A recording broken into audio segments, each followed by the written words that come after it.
जय हिंद साथियों, स्वागत है आप सभी लोगों का एक बार फिर से आपके अपने चैनल जन कवि स्टडी हब में। दोस्तों, आशा करता हूं कि आप सभी के सभी लोग अच्छे होंगे, स्वस्थ होंगे और अच्छे से आप लोगों की तैयारी चल रही होगी। दोस्तों, अभी बज रहे हैं रात के 11 और जैसे आप लोगों को पता रहता है कि हर टाइम 11 बजे हमारी एक क्लास आती है जीएस 2020 सीरीज और यूके जीएस 2020 सीरीज। लेकिन जब तक आप लोगों का जिन भी लोगों का वन दरोगा का एग्ज़ाम है वो नहीं हो जाता है, हम क्या करेंगे, वन दरोगा की जो साइंस सीरीज है 50 प्रश्न मैं आप लोगों के बीच डेली लेकर आऊँगा। ठीक है, और ये 50 प्रश्न होंगे साइंस के, जो आपके एग्ज़ाम के लिए, जो आपका वन दरोगा का होना है 16 से 26 जुलाई के बीच, उसके लिए काफ़ी इम्पोर्टेंट रहने वाली है ये सीरीज। तो बिना समय गंवाए दोस्तों शुरू करते हैं इस सीरीज को। तो पहला प्रश्न आप लोग देख लीजिए कि आपसे पूछा गया है कि डायनामाइट का आविष्कारक कौन है। ठीक है, डायनामाइट क्या है दोस्तों, सबसे पहले आप लोगों को ये पता होना चाहिए। डायनामाइट एक विस्फोटक पदार्थ है, ठीक है, जिसका यूज आप लोग देखते होंगे कि कंस्ट्रक्शन लाइन में भी किया जाता है। ठीक है, जब बड़ी बड़ी चट्टानों को फोड़ने और उन्हें तोड़ने के लिए डायनामाइट का क्या होता है, इस्तेमाल होता है। तो आपसे पूछेगा कि डायनामाइट का आविष्कारक कौन है, तो अल्फ्रेड नोबेल आप लोग ध्यान रखना। ठीक है, और यही वो शख्स है जिनके नाम पर क्या दिया जाता है, नोबेल पुरस्कार दिया जाता है। अगला प्रश्न आप लोगों के सामने है दोस्तों कि परमाणु बम का आविष्कारक कौन है, तो आपको ध्यान रखना है ऑटो हॉर्न। ठीक है, ऑटो हॉर्न कौन है, परमाणु बम का आविष्कारक है। तीसरा और इम्पोर्टेंट प्रश्न है दोस्तों, ध्वनि की तीव्रता मापने वाला जो यंत्र होता है उसे क्या बोलते हैं। ठीक है, तो आप लोगों को ध्यान रखना है ऑडियोमीटर। ठीक है, ऑडियोमीटर क्या करता है, ध्वनि की तीव्रता को मापने वाला यंत्र होता है। चौथा प्रश्न और काफी महत्वपूर्ण प्रश्न है दोस्तों आप लोगों के सामने, दूध की शुद्धता को मापने के लिए किस यंत्र का प्रयोग किया जाता है या किस यंत्र को प्रयोग में लाया जाता है, तो आपको ध्यान रखना है लैक्टोमीटर। ठीक है, इससे क्या मापी जाती है, दूध की शुद्धता मापी जाती है। अगला प्रश्न और पांचवा प्रश्न है दोस्तों आप लोगों के सामने कि जब पागल कुत्ता किसी आदमी को काट देता है तो उससे कौन सी बीमारी उत्पन्न होती है इंसान के अंदर, तो आपको ध्यान रखना है हाइड्रोफोबिया। ठीक है, जब कोई भी पागल कुत्ता क्या करता है, आपका किसी व्यक्ति को काट लेता है तो उस व्यक्ति को हाइड्रोफोबिया हो जाता है, और इसमें क्या होता है, आदमी को पानी को देख के डर लगने लग जाता है। अगला और महत्वपूर्ण प्रश्न है दोस्तों, स्कर्वी रोग। ठीक है, स्कर्वी रोग किस विटामिन की कमी से होता है, तो विटामिन सी की कमी से होता है। कुछ महत्वपूर्ण प्रश्न है दोस्तों जो मैं आप लोगों से डिस्कस करना चाहूँगा विटामिन से रिलेटेड और विटामिन सी से रिलेटेड, तो आप लोग जरा उन्हें नोट डाउन कर लेना। अगर आपसे पूछा जाता है कि विटामिन की खोज किसने की, तो हॉपकिंस बताना, और अगर आपसे पूछा जाता है कि विटामिन नाम किसने दिया, तो वो फंक ने दिया। क्लियर है। उसके अलावा आप लोगों को क्या बात ध्यान रखनी है कि कौन से विटामिन पानी में घुलनशील होते हैं और कौन से वसा में।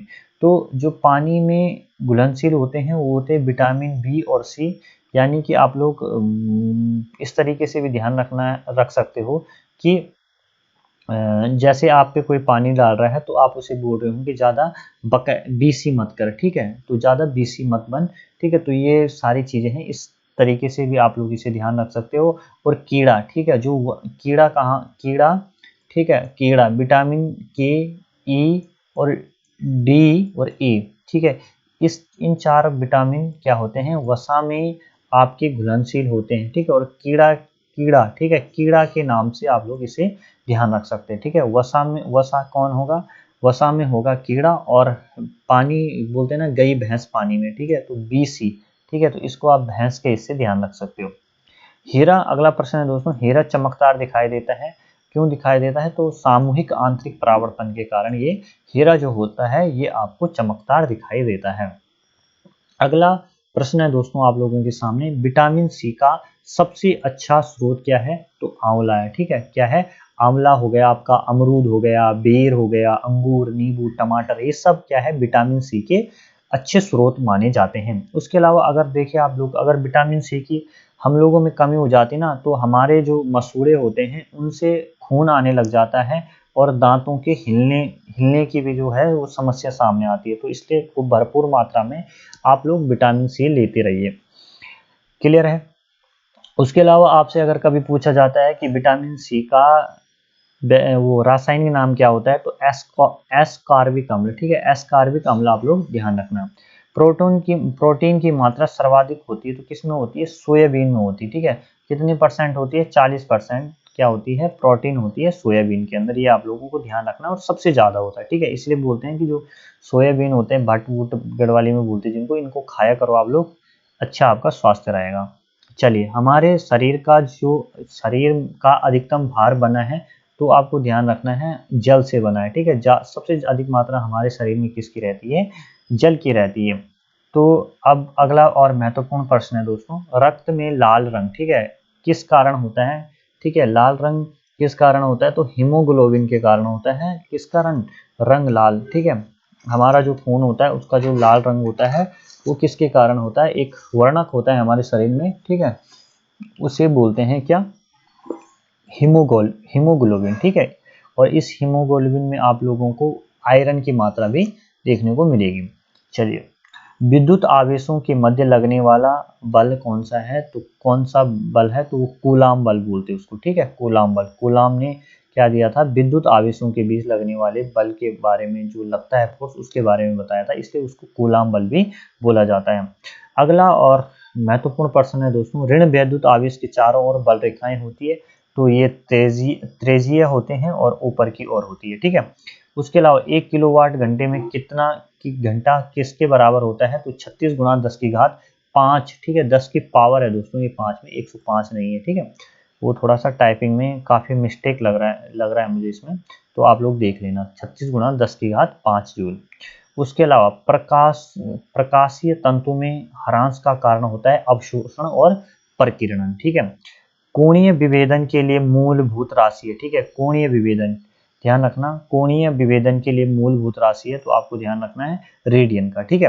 न्यूटन का गति का प्रथम नियम व्यक्त करता है, क्या करता है, जड़त्व को करता है, ठीक है। जड़त्व का मतलब अगर मैं आप लोगों को बोलूं कि जड़त्व का मतलब ये है दोस्तों कि अपनी जगह से टस न मस होना, ठीक है। हर चीज, हर जो वस्तु है वो क्या चाहती है कि मैं जिस स्थिति में हूँ मैं उसी स्थिति में बनी रहूं, ठीक है। लेकिन वो वस्तु अपनी स्थिति कब परिवर्तित करती है, जब उस पर कोई बाह्य बल लगाया जाता है, ठीक है। और जब वो बाह्य बल लगाया जाता है तो वो क्या करती है, वस्तु क्या करती है, अपनी स्थिति से परिवर्तन होने का विरोध करती है, तो इसी को क्या बोला जाता है, उस वस्तु की जड़त्व की स्थिति बोला जाता है। क्लियर है।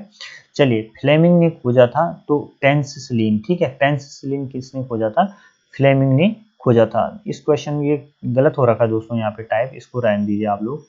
वायुमंडल की किस परत में 90% ओजोन पाई जाती है, तो आप लोगों को ध्यान रखना है वो कौन सा है, समताप मंडल में, ठीक है। ये बिल्कुल आप लोग ध्यान रखना कि जो ओजोन है वो कहाँ पाई जाती है, आपका समताप मंडल में पाई जाती है, और नीली गैस भी इसी को बोलते हैं, और O3, ठीक है, O3 से इसे रिप्रेजेंट किया जाता है। चलिए, उसके अलावा शरीर के किस अंग में विटामिन सी का संश्लेषण होता है, ठीक है। तो जो विटामिन सी का संश्लेषण होता है वो किससे होता है, त्वचा से होता है, ठीक है। भोजन व जल वहित रोग है, तो भोजन से और जल से जो फैलने वाला रोग है वो कौन सा है, हैजा और पेचिस है। एक फर्मी किसके बराबर होता है, तो ये दोस्तों 10 की घात -13 लिखा हुआ है यहाँ पे, ठीक है, 10 की पावर -13 सेंटीमीटर, ठीक है। और अगर मीटर में करेंगे तो कितना होगा, 10 की घात -15 मीटर, ठीक है। वैसे मीटर में ही पूछा जाता है एग्जाम में, और कभी कभी कंफ्यूज करने के लिए सेंटीमीटर में, तो आपको ध्यान रखना है 10 की घात -15 मीटर। C12 में न्यूट्रॉनों की संख्या कितनी है, तो न्यूट्रॉनों की संख्या कितनी है, 6, ठीक है। इतनी बात आप लोगों को ध्यान रखनी है। उसके अलावा एनोड किरणों की खोज किनके द्वारा की गई थी, तो गोल्डस्टीन है दोस्तों, इनके द्वारा एनोड किरणों की खोज की गई थी। अब अगला और महत्वपूर्ण प्रश्न है दोस्तों कि जो हड्डियों को आपस में जोड़कर रखने वाला जो लचकदार ऊतक होता है वो कौन सा होता है, तो लिगामेंट होता है। क्या होता है, लिगामेंट होता है। अब देखिए, जैसे एग्जांपल के लिए मैं आप लोगों को बता दूं, जैसे हमारे रीढ़ की हड्डी को जो जोड़ने वाला लिगामेंट है उसका नाम है इंटरसिपिनियंस। क्या है, इंटरसिपिनियंस। तो ये भी इंटरसिपिनियंस जो है ये भी एक प्रकार का क्या है, आपका लिगामेंट है।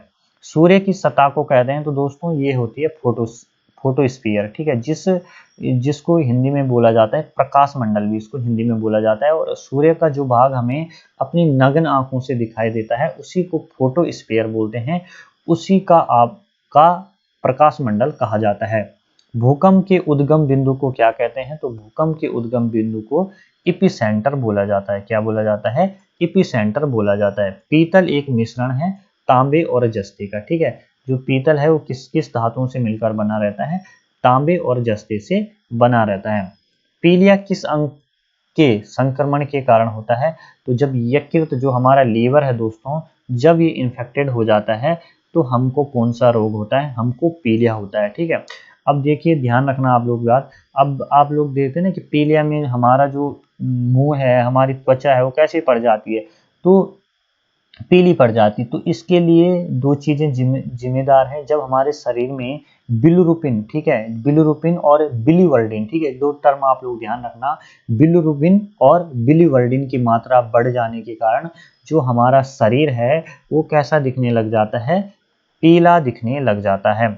हमारे जो शरीर, जो मानव शरीर है, उसका औसत तापमान कितना होता है? तो ये दोस्तों आप ध्यान रखना, 36.9 डिग्री सेल्सियस होता है। कितना होता है? 36.9 डिग्री सेल्सियस होता है। एंजाइम क्या होते हैं? अगर आपसे पूछा जाता है तो एंजाइम क्या होते हैं आपके? एंजाइम मूलतः क्या होते हैं? प्रोटीन होते हैं। लेकिन सभी एंजाइम क्या नहीं होते हैं? प्रोटीन नहीं होते हैं। ये बात आप लोगों को ध्यान रखना है। और एंजाइम का काम क्या है कि किसी भी कोशिका का सुचारू रूप से चलाने के लिए ये आवश्यक होते हैं, ठीक है। कोई भी सेल्स है हमारी, उसको चलाने, उसका जो कार्य होता है, कोशिका का कार्य, उसको पूर्ण करने के लिए किस चीज की जरूरत होती है? एंजाइम की जरूरत होती है। चलिए, अगला प्रश्न आप लोगों के सामने है दोस्तों कि वायुमंडल में बादलों के तैरने का क्या कारण है? तो आपको ध्यान रखना है कि जो बादलों का जो घनत्व होता है, जो वाष्प की डेंसिटी होती है जो उनकी, वो क्या रहती है? काफी कम रहती है। किसकी अपेक्षा? जो हमारे वायुमंडल में गैसें पाई जाती है उनकी अपेक्षा जो बादल है दोस्तों, उनका जो घनत्व रहती है, उनकी जो डेंसिटी रहती है, वो जो हमारे वायुमंडल में पाए जाने वाली जो गैसें हैं उनकी डेंसिटी से कम होती है, जिसके कारण आप लोगों को जो बादल है वो तैरते हुए दिखाई देते हैं, ठीक है। अगला प्रश्न है दोस्तों, एक वैज्ञानिक प्रोटीन संरचना का अध्ययन करना चाहता है, ठीक है। प्रोटीन किसका अध्ययन करना चाहता है? प्रोटीन संरचना का अध्ययन करना चाहता है। उसके लिए कौन सी तकनीकी उपयोगी होगी? तो एक्सरे क्रिस्टलोग्राफी, ठीक है। कौन सी होगी? एक्सरे क्रिस्टलोग्राफी उसके लिए इंपॉर्टेंट होगी। एक जीन एक एंजाइम, ठीक है, एक जीन एक एंजाइम परिकल्पना किसने दी थी? तो बीडल और टॉटम, दो वैज्ञानिक थे। इनका नाम आप लोगों को ध्यान रखना, एक का नाम है बीडल तथा दूसरे का नाम है टॉटम। इन दोनों व्यक्तियों ने एक जीन एक एंजाइम की परिकल्पना दिया था, ठीक है। ये कॉन्सेप्ट इन दोनों ने दिया था। विश्व का सर्वाधिक प्रसिद्ध हार्बेरियम कहाँ स्थित है? तो आपको ध्यान रखना, रॉयल बॉटेनिकल गार्डन है। और ये क्यू इंग्लैंड में पड़ता है, स्थान क्यू इंग्लैंड में है, ठीक है। चलिए, किसी इकोसिस्टम में सर्वाधिक विविधता युक्त होते हैं तो वो डिकम्पोजर्स होते हैं, जिनको आप अपघटक भी बोलते हैं, ठीक है। और जैसे ही अपघटक कौन कौन हो सकते हैं? जैसे सूक्ष्म जीव हो गए, आपके कवक हो गए, ठीक है, बैक्टीरियाज हो गए। ये क्या है? इकोसिस्टम में सर्वाधिक विविधता युक्त होते हैं। पतझड़ के समय कौन से हार्मोन का उत्पादन होता है? ठीक है, जब पत्ते पेड़ों से झड़ते हैं तो उस टाइम पे उनमें कौन सा हार्मोन रिलीज होता है? कौन सा हार्मोन उत्पन्न होता है? आपको ध्यान रखना, ABA, ठीक है। ये ABA क्या होता है? इसको बोला जाता है अब्सिसिक, ठीक है, अब्सिसिक एसिड, ठीक है, अब्सिसिक एसिड इन्हें बोला जाता है। और ये आप इस एसिड के बारे में आप लोगों ने ध्यान रखना है कि ये सबसे पहले मूत्र से प्राप्त किया गया था। और हैवरलैंड एक व्यक्ति का नाम है, उन्होंने इसे सबसे पहले प्राप्त किया था। अब देखिए होता क्या है, आप लोगों को देखा होगा कि जब क्या होता है, ये जो हार्मोन, जब पतझड़ का समय होता है तो ये हार्मोन का ये जो ये अम्ल है, जो ये एब्सिसिक अम्ल जो है, ये क्या करता है? जब इस उत्पन्न होता है तो ये क्या करता है? पत्तियों की जो वृत्तीय सिरे होते हैं वहां पर इकट्ठा हो जाता है, एकत्र हो जाता है, जिसके कारण क्या होती है? पत्तियां झड़ जाती है, ठीक है। इतनी सी बात आप लोगों को ध्यान रखनी है। अगला है एपी, आप लोगों को ध्यान रखना शॉर्ट डे, ठीक है। शॉर्ट डे पौधों में पुष्पन को कैसे कैसे प्रेरित करता है? तो जिबरलिंस, ठीक है। थोड़ा सा इस क्वेश्चन पता नहीं क्या टाइप में इसमें कुछ गलत हो गया, इसे रहने दीजिए आप लोग, इसे कल देख लेंगे हम, ठीक है। अगला देखिए दोस्तों, एपिकल डोमिनेंस किसके द्वारा कारित होता है? तो ऑक्सिन्स, ठीक है। ऑक्सिन्स अम्ल की ही इसमें क्या है, भूमिका है। अगला क्वेश्चन है दोस्तों कि पत्तियों का पीलापन जो होता है और समय से पहले झड़ना किस तत्व की कमी के कारण होता है? सल्फर और मैग्नीशियम। जब क्या होता है किसी पत्तियों में, ठीक है, पेड़ की पत्तियों में सल्फर और मैग्नीशियम की मात्रा दोस्तों घट जाती है, तो उसके कारण क्या होता है, वो उनमें पीलापन आ जाता है और वो समय से पहले झड़ने लग जाती है। चलिए, अति तीव्र प्रकाश में प्रकाश संश्लेषण की क्रिया बाधित हो जाती है, उसे कहते हैं, तो उसे बोलते हैं सोलेराइजेशन, ठीक है। क्या बोलते हैं? सोलेराइजेशन, उस प्रक्रिया को बोला जाता है जब क्या हो जाती है, अति तीव्र प्रकाश के कारण प्रकाश संश्लेषण की जो क्रिया है वो बाधित हो जाती है। अगला प्रश्न है दोस्तों, प्रकाश संश्लेषण की क्रिया में कितने प्रतिशत प्रकाश का उपयोग होता है? तो कितने प्रतिशत प्रकाश का उपयोग होता है? 1% प्रकाश का मात्र उपयोग होता है, ठीक है। बस इतनी सी बात आप लोगों को क्या करनी है, ध्यान रखनी है। चलिए, अगला प्रश्न है दोस्तों आप लोगों के सामने, एटीपी के एक अणु में कितनी ऊर्जा मिलती है? तो एटीपी के एक अणु से हमको जो ऊर्जा मिलती है वो मिलती है 7300 कैलोरी, ठीक है। पौधों में मादा लक्षण किससे उत्पन्न किए जाते हैं? तो जो पौधे होते हैं उनमें जो मादा लक्षण उत्पन्न होते हैं वो ऑक्सीसिंस हो गए आपका, साइटोकाइनिन्स हो गए और इथाइलिन से होते हैं, ठीक है। ये तीन टर्म आपको ध्यान रखना है, ऑक्सीसिंस, साइटोकाइनिन्स और इथाइलिन्स, ठीक है। ऑक्सीसिंस को सर्वप्रथम किससे प्राप्त किया गया था? तो आपको ध्यान रखना है, इसे मूत्र से प्राप्त किया था, और किसने किया था वो नाम भी मैंने आप लोगों को बताया है, हाइवरलैंड ने, ठीक है। किसी बड़े क्षेत्र से जब मृदा एक पतली परत हट जाती है, किसी बड़े क्षेत्र से जब मृदा की एक पतली परत हट जाती है, तो इस प्रक्रिया को क्या कहते हैं? तो इसको सीट इरोजन बोलते हैं, और हिंदी में कहे तो उसको मृदा अपरदन बोलते हैं, ठीक है। और रेंगती हुई मृत्यु किसे बोला जाता है? रेंगती हुई मृत्यु भी किसे बोला जाता है? मृदा अपरदन को बोला जाता है। सल्फर डाइऑक्साइड और इसके व्युत्पन्न उत्पादों का पौधों पर क्या प्रभाव पड़ता है? तो जो ये सल्फर डाइऑक्साइड की जब वायुमंडल में मात्रा बढ़ जाती है तो क्या होता है, जो पेड़ पौधे होते हैं उनमें क्लोरोफिल का क्षय होने लग जाता है। किसके शरीर में डीटीटी की अधिक मात्रा मिलने की संभावना होती है?